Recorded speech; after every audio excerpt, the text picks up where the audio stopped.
Hello and welcome to today's episode of Platinum Talks Wealth. Emmy-nominated journalist Jennifer Rogers Markwell changed gears in her television career when she realized the need to help women make sense of investing. She regularly hosts educational workshops to empower women and others to take charge of their financial future. Now, join your host, Platinum Wealth Management President Jennifer Rogers Markwell, as she leads us into the world of money memories, money infidelities, and how these can mold our relationship with our personal finances as adults. Let's dive into today's episode.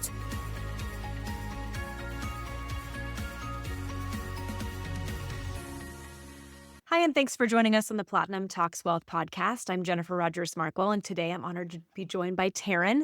Taryn, thank you so much for making time. Oh, I'm so excited to be here. Thanks, Jen. Of course.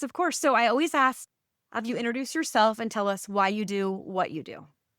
Yeah, that's a loaded question, and I could go a lot of different directions. About myself, I am a senior leader at LPL. I'm a mother of two incredible children. I'm a San Diego native, and I'm definitely somebody that stays active both physically, intellectually, professionally. I'm a very driven person. It's interesting. We recently had a leadership offsite, and had each of the leaders use words to describe each of us. And one of the words that got used for me, actually it's odd and it's different, but as I reflected upon it, it fits me perfectly. And that word is unyielding. And when you describe it, so it when I commit to something, I see it through. I have a strong ability to cut through noise and stay focused on what matters and execute with attention.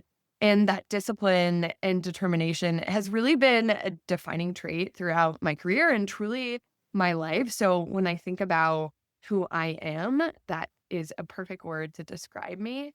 When I think about what I do, and Unyielding can obviously unfold within that.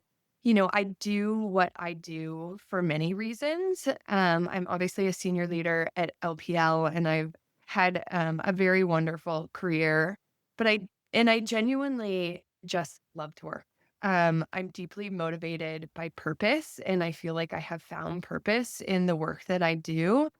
And when I reflect on how I got there, really one of the most formative influences in my life was my grandmother. We were incredibly close, and from a young age, she instilled sort of this importance of independence and taking care of myself and really never relying on somebody else for what I needed. And I didn't witness some of the harder chapters of her life, but when I grew up, I watched her be just this self-made woman that built her own business, and she was a wonderful wife, mother, friend, grandmother, and she just exuded confidence in any room that she came into. And that instilled a lasting impression on me. And I say all of this because it sort of helps define why I do what I do and how I got to where I got, because I grew up with somebody that was just an independent woman that wanted to go get after what she wanted to get. And I find that that's something that I do as well. I've always been sort of drawn to achievement and finding my own path. I don't feel like I ever had somebody navigate my path for me. I had to figure out what that path was for me. And what I do today inspires me every single day. I work for a company I deeply respect alongside people I admire. I get to work with people like you, Jennifer, that, inspire me daily. And it just brings so much purpose and joy to my life. And I honestly have this opportunity to engage with so many financial advisors who are just making a difference on so many people's lives. And that sense of impact is incredibly motivating. So that was a very long-winded way of saying who I am and why I do what I do. It is a loaded question, though, right? Like, that could go on for hours. I could go so many directions there. So I want to take a couple things, right? So you had talked about your grandma. So same with me, right? My grandma is the reason why I do what I do entirely. And I remember when just a kind of an interesting story, and I don't know if I've shared this really that vocally, but when I was younger, I was like, oh, I would love somebody to buy me flowers. And she's like, no, you buy your own flowers, right? Like you buy them for yourself. And she kind of instilled the whole concept, a man is not your financial plan, right? You figure it out yourself, you get on that path. And obviously, if you find a partner that's lovely that buys you flowers, great. But like, you don't need that. Like, that's a lovely added bonus and a blessing if that happens, but you don't need that. You can do it yourself. So that's so inspiring that you also have had a similar journey. And I have had there's a Miley Cyrus song that, you buy flowers. Yes, I do, which I would have playing in the background, but there's also costs associated with that, so we do not. But yes. But yes, we buy our own flowers. Yes, we do, and we can say it ourselves. So I've had the pleasure of hearing you on stage, right? And I feel like you did such a fantastic job, and I told you that too. Yeah. Just hearing kind of where you were in college and how you've grown and navigated. Tell me more about kind of the stories that you shared there, because I thought they were very, very impactful. Yeah. For those that didn't obviously hear the stories, one of the stories I shared on stage was my fear of public speaking. That I had a difficulty communicating in front of people. I did a business communications class in college, and I was absolutely terrible. I mean, I would be shaking and I couldn't get any of my words out. And I would walk out of the presentations just feeling like I can't do this. And what am I doing here? But I had somebody in my life, one of my really good friends, she was also a finance major with me at the time. And she constantly reminded me and encouraged me that this was a moment that wasn't going to define me. And I was capable of it, that I just wasn't seeing it within myself. And so over the course of my career, it wasn't just that friend. I had managers, I had mentors that really positioned me to put myself out there. I mean, I didn't share this on stage, but I had one manager at one point early in my career that signed me up for a presentation to lead and sort of discuss the nuances of what our team did. And I was so fearful. And she's like, no, you're going to do it. You're going to do it. And I know you can do it. And so I have just constantly been pushing myself to overcome that fear and putting myself in scenarios that have definitely made me uncomfortable. But I can confidently say today that, I mean, I shared that, fast forward to last summer, I got to present on a stage in front of 10,000 people, and I did it. And I also am now on a podcast, and I have to do a lot of engaging conversations. And like you said, you saw me on stage sharing that. So it is definitely a fear I've had to overcome. I've found the way to get comfortable with it. I definitely have to say, I still can get nervous. There can be instances when that little fear and that voice in your head can come back, but I ultimately have shifted my mindset into telling myself that I absolutely love it. I love being on stage. I love doing it. And that has been really powerful in sort of combating the noise of telling me I'm terrible and can't do it. It's sort of this inner dialogue that I have overcome. And it was something that I was determined. And that goes to that unyielding word of I knew I needed to do it. And I was determined to figure out a way to do it. I love that. And I mean, I've been doing this for a long time too, and I still get nervous as well occasionally. I think that's normal. And I think that comes from a place of like being heart-centric, right? You care so much and you want to come across that, in the best way you can to be able to lift others along the way. So you don't want to like mess up. Totally. I mean, I want to ensure that it's meaningful and impactful when I am communicating in others. But I remember even recently I had to do a kickoff for a big meeting, and I shared with somebody that I was nervous, and they're like, "You're nervous?" I'm like, "Yeah, I am, because I want it to be a good meeting for everybody." So yeah, no, that's awesome.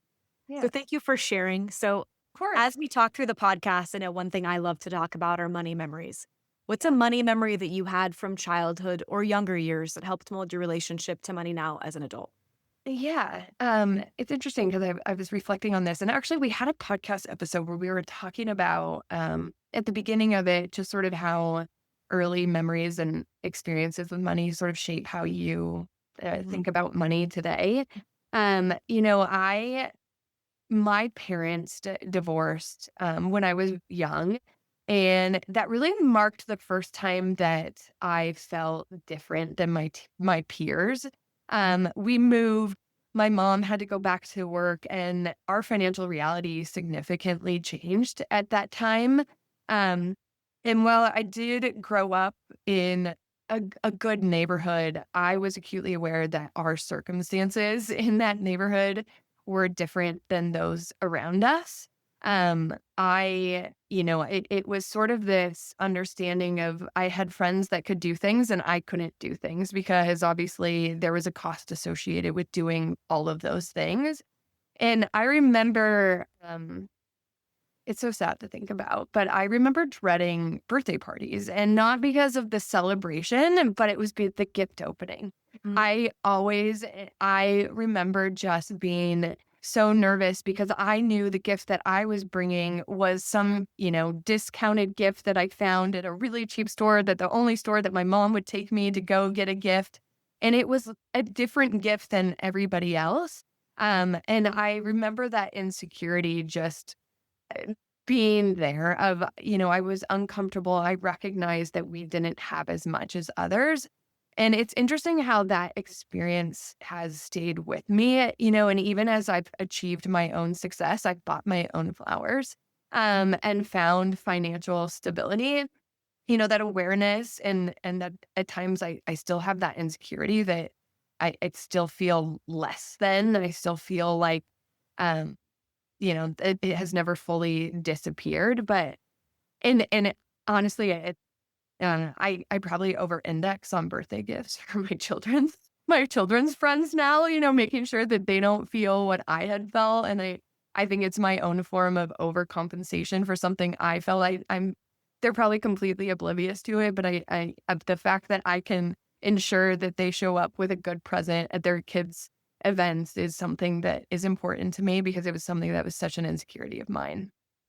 And that'll trickle to their money memories. Obviously, they'll have a different one Yeah. than you, of whatever Every that looks like. But it's always Yeah. interesting how that narrative from childhood really kind of changes how you look at things today. Mine was grandparents, growing up with them, right? Also not Yeah. having a ton of money and being Yeah. really like thoughtful on like food and clothing. And I feel like for Yeah. me now, clothing is like a thing because it wasn't then, right? So Yeah. but Yeah. then for my stepdaughter, right, she obviously again, we are thoughtful when we shop, but, like, that will never be a money memory for her. Hers will be something entirely different because 'cause we've tried to compensate where we've had our, moments that we didn't feel were strong, that she wouldn't have that same issue, but I'm sure she's gonna have her own unique, different money memory we're not Yeah. even thinking through right now. But thank you for Yeah. sharing that. Yeah. It's interesting. It's interesting to reflect on it too and see how it shows up in your life today, just those little things that happened when you were kids. And for me, it was just always feeling like I was acutely aware that I had less than those that I was growing up with and how that showed up manifested in different ways. You are listening to the Platinum Talks Wealth podcast. Hey, it's Jennifer. I wanted to take a quick break to remind you that you are worthy to have a seat at the table when it comes to money and your finances. Both me and my team at Platinum Wealth Management, want to meet you where you are, whether you're starting out, starting over, or have been investing for years. Reach out to us at platinumwealth.net or call us at 775-717-0001. We'd be honored to help. And now, back to the podcast. And so, yeah. Yeah, it's fascinating. And again, I started this conversation because I'd hear this from clients all the time. As we're talking, a client's memory just popped into mind. He grew up very similar to me, right? Like not having a lot of money for clothes or shoes or whatnot. And now he's collected over 100 pairs of tennis shoes that are like fancy tennis shoes that he has in boxes. And for him, he's like, I didn't have that as a kid. He's like, I want Yeah. that now as an adult to Yeah. fulfill kind of what I didn't have. And he said, not that I need that by any means. He's like, but that is part of my journey. So it's interesting, Yeah. really reflecting on everybody's unique story. Yeah, you just made me think about, I played a lot of sports, and I remember My mom used to always make me wear the same pair of shoes for like all these different sports, like year over year, even as my feet were getting too small in all of them. And it's interesting, I reflect on today. And when I need a new pair of running shoes, I'm going to get myself those running shoes. And I probably have too many running shoes as a result of my never really wanting, obviously, we didn't want to spend on things like that before. That's I interesting. also Thought I about also that. have too many running shoes as well for that exact same What reason. is it about the running shoes? They're fantastic. And clearly I need multiple Fantastic. pairs.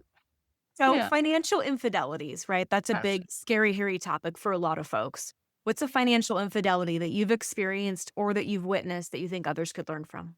Yeah. It's a hard one because I could go a lot of different ways. But I think one of the ones that I think stands out for me, when I sort of tried to put it into words is like growing up, like my family, we didn't really talk about money. We didn't talk about investing, saving, or what good financial decisions even looked like. And because of that, I grew up not really having much context on what I should be thinking about or how I should approach money with confidence. I mean, I didn't really know what it meant. And that's just because my parents weren't talking about it. I think about my father who was and still is very frugal, yet I couldn't tell you his actual financial situation or the choices that he made, both good or bad, because he just didn't talk about it. And then my mother, on the other hand, she's less frugal.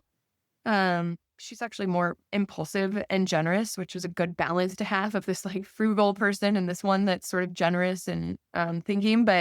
And she has a different philosophy of just enjoying money while you are still here. But after my stepfather passed away, I watched her have to sort of transition into making financial decisions on her own and sort of her pursuit of independence and freedom. And I think about it still, but we still don't even talk about it. I know that those situations exist, but we're not discussing it, even though I'm in the industry that I work in.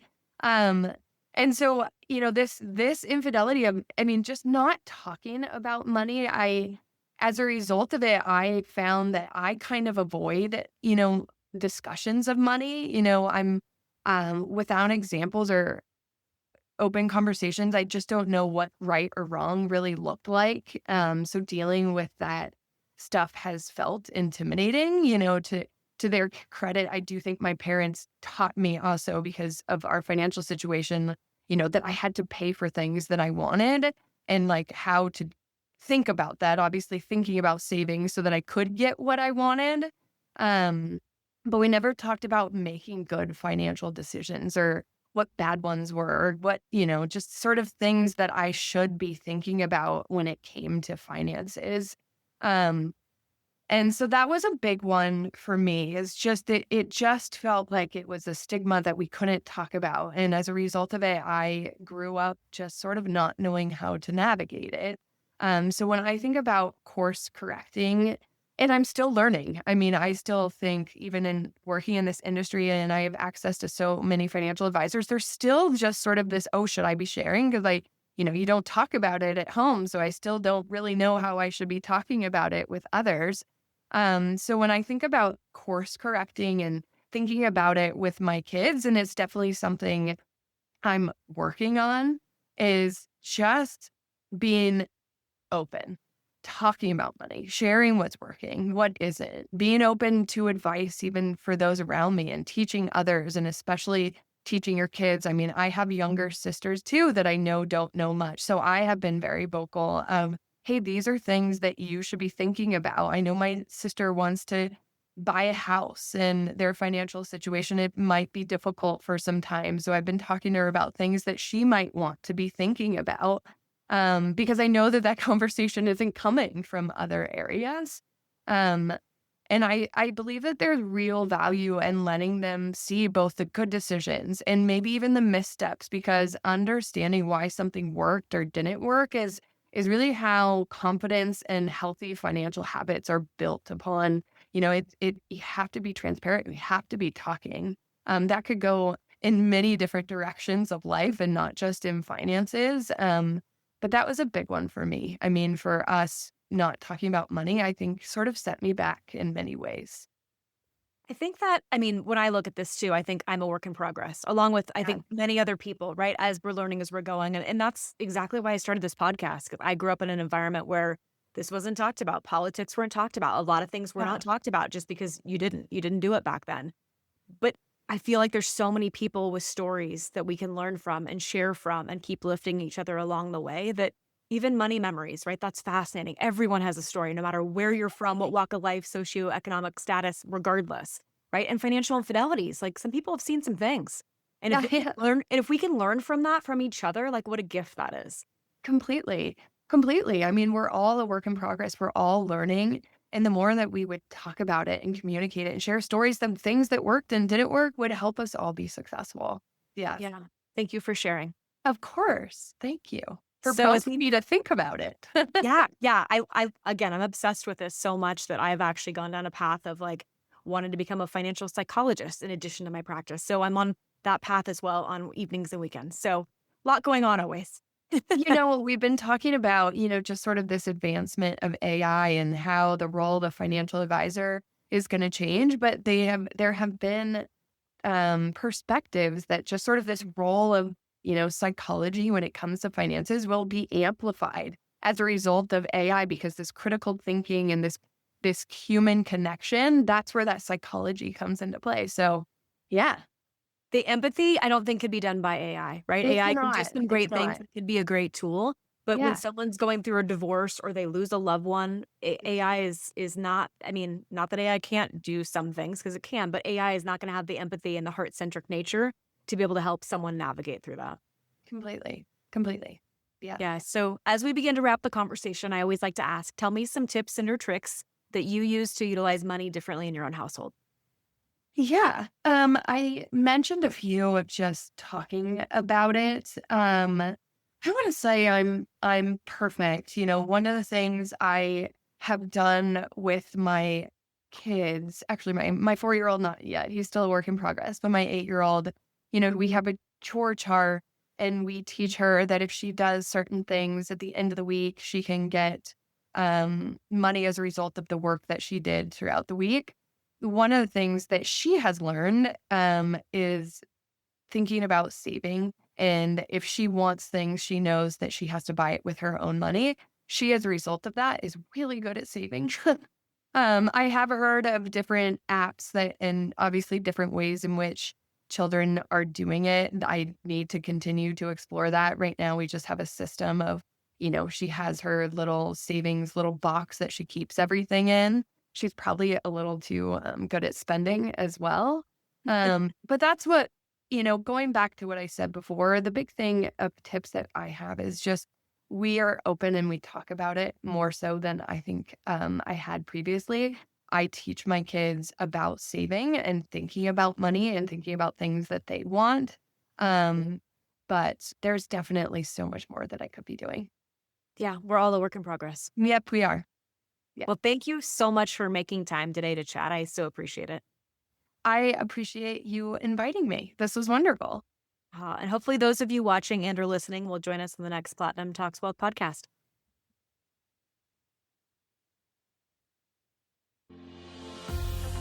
If you enjoyed today's podcast, Platinum Talks Wealth, please subscribe and share. For more information about Jennifer Rogers Markwell or Platinum Wealth Management, please visit www.platinumwealth.net. Securities and advisory services offered through LPL Financial, a registered investment advisor, member of FINRA and SIPC. The opinions voiced in this podcast are for general information only and are not intended to provide specific advice or recommendations for any individual. To determine which strategies or investments may be suitable for you, consult the appropriate qualified professional prior to making a decision. The guest speakers and their companies are not affiliated with or endorsed by LPL Financial or Platinum Wealth Management.